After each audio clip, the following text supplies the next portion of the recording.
Sometimes you get stuck in a rut with someone at work.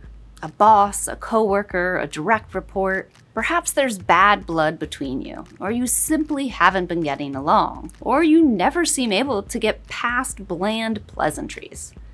What can you do to turn the relationship around? Is it even possible to start anew? The good news is that even some of the most strained relationships can be repaired. In fact, a negative relationship turned positive can result in one that's stronger and more resilient. The bad news is that fixing a relationship takes serious effort. Many people will just lower their expectations rather than deal with it.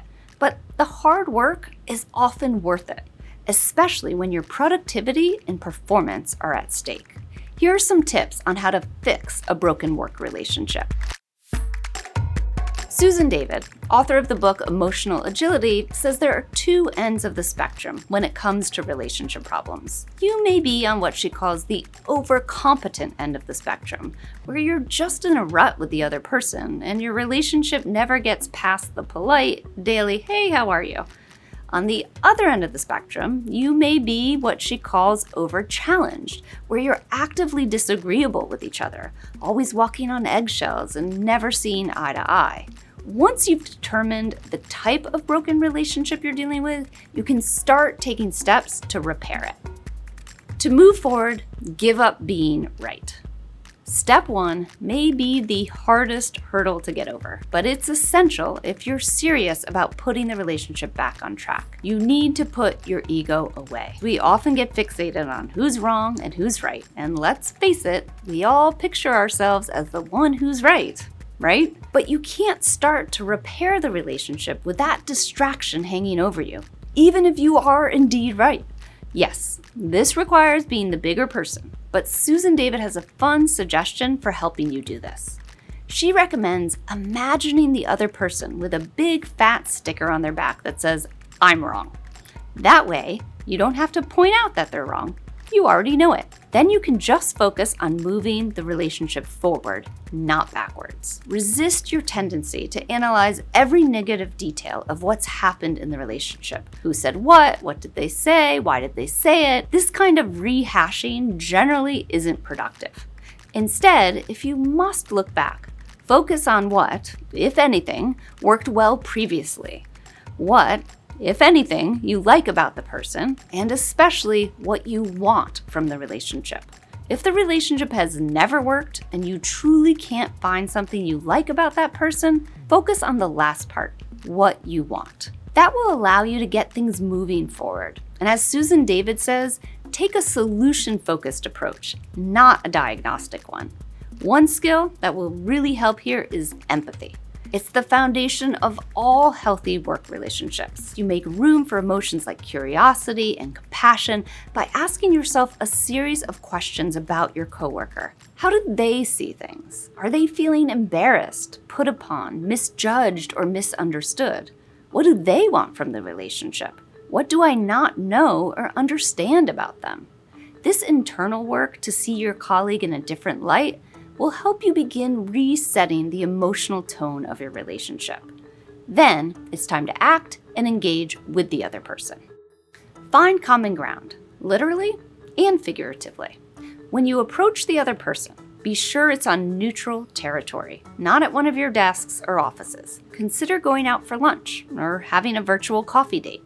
Then, instead of debating what went wrong and who is at fault, try to create a space where you're aligned. It can be helpful to focus on the bigger picture, like a common goal you share or a challenge you're both up against in the organization. What might help you and the other person feel like you're in this together? Fortunately, it often takes very little for people to perceive that they are similar. You should know, though, one coffee or one Zoom call isn't going to fix everything. It's typically the small, everyday stuff that adds up to bigger change.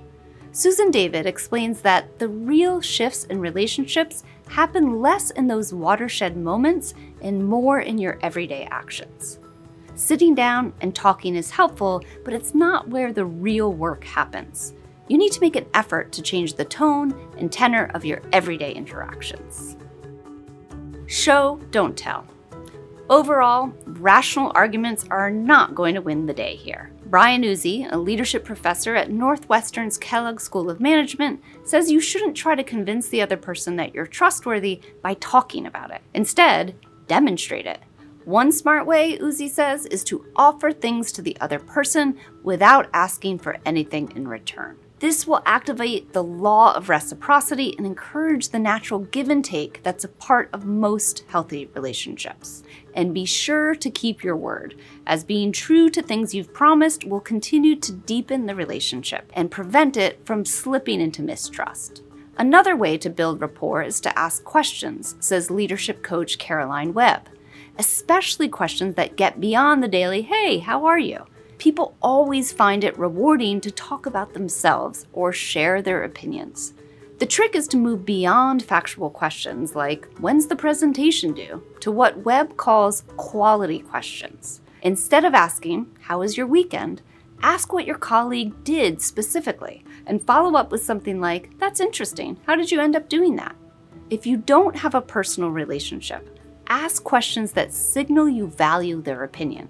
"How do you think that meeting went?" Or, "What are you working on at the moment?"